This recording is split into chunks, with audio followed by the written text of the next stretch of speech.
ये वो लीला है जहाँ मेरे आराध्य इस भयंकर वर्षा से, आकाश में उत्पन्न हुई विद्युत से अपने प्रिय वृंदावन वासियों को बचाए। नारायण के इस अवतार में गोवर्धन पर्वत को अपनी छोटी सी उंगली पर उठा लिया।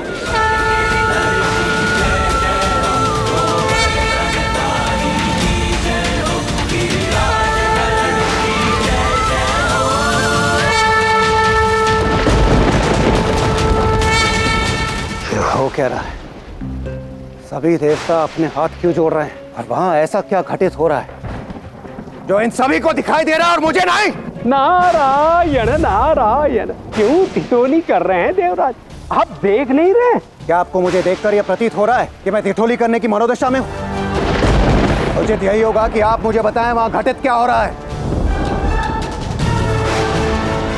मैंने कहा था ना देवराज, जब मनुष्य का अहंकार बढ़ जाता है उस दिन चाहे वो मनुष्य हो या देवता, उसे प्रभु की ध्वनि सुनाई नहीं देती। इतना ही नहीं, अपितु उसे प्रभु की लीला दिखाई भी नहीं देती। देवऋषि, ना मुझे किसी को देखने की इच्छा है और ना ही सुनने की। अब आप देखेंगे कैसे इन दुष्ट वृंदावन वासियों को मैं अपनी पूजा करने के लिए विवश करता हूं। क्षमा करें देवराज, आप देवराज इंद्र होकर भी इस संसार का इतना अनोखा, इतना रोमांचक दृश्य देख नहीं पा रहे हैं। नारायण नारायण।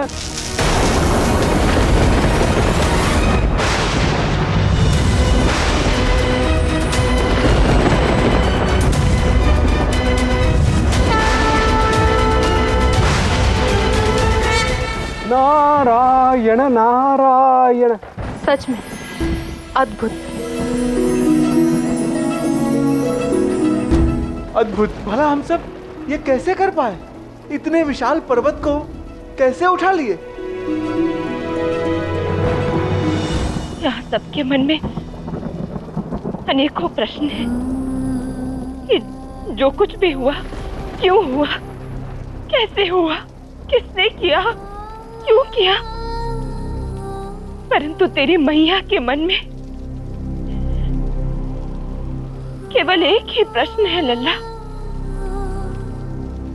कान्हा,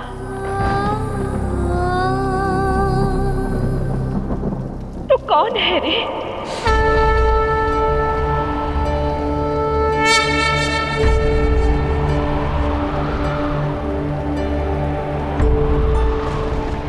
बोलना, तू कौन है? मैया, चिंता मत कीजिए,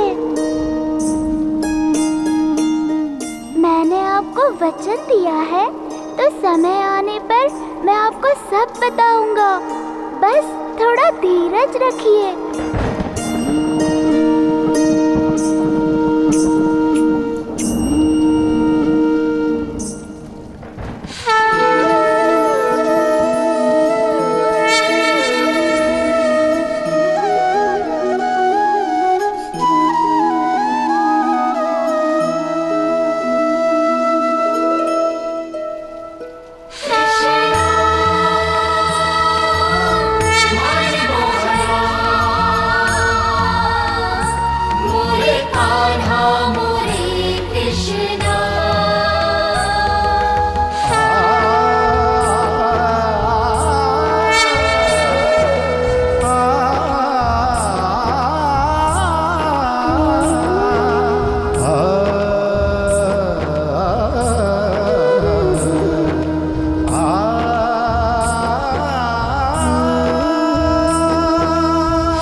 देवराज ने अपनी सभी सीमाएं लांघ दी।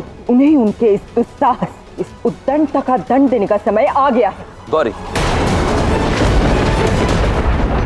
इस समय तुम्हारा ऐसा करना आराध्य की लीला में बाधा डालने जैसा होगा। और तुम तो भली भांति जानती हो कि आराध्य की ये लीला समस्त संसार को शिक्षा देने के लिए है।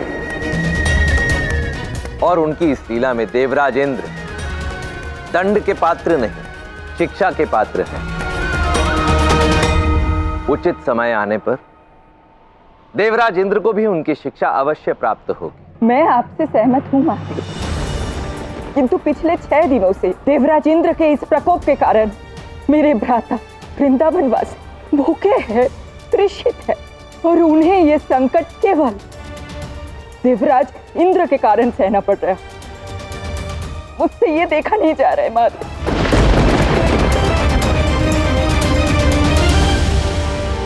नारायण नारायण।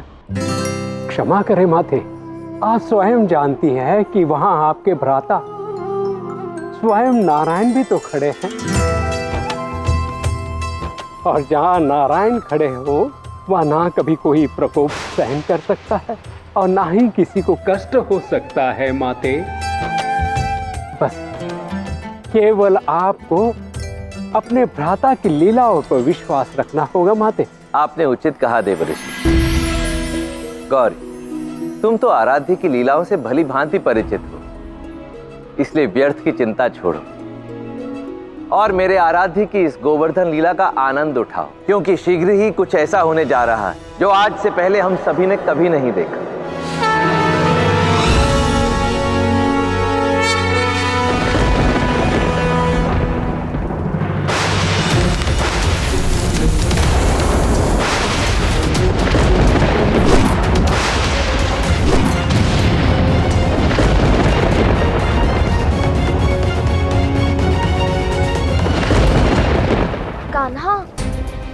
तुम सभी वृंदावन वासियों को अपनी सत्यता के बारे में अवगत करवाने से पूर्व सभी वृंदावन वासियों के प्राण देवराज इंद्र से बचाओ। कुछ करो कान्हा, अन्यथा देवराज इंद्र तुम्हारी लीला में बाधा उत्पन्न करते रहेंगे।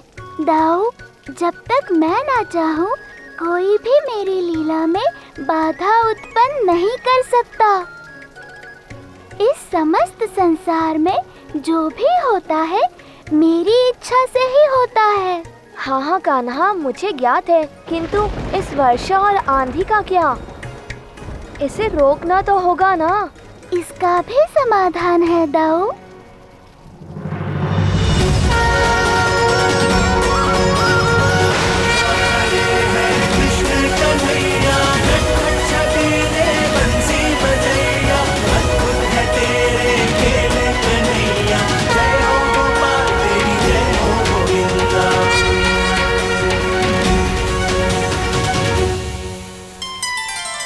ये हुई ना बात।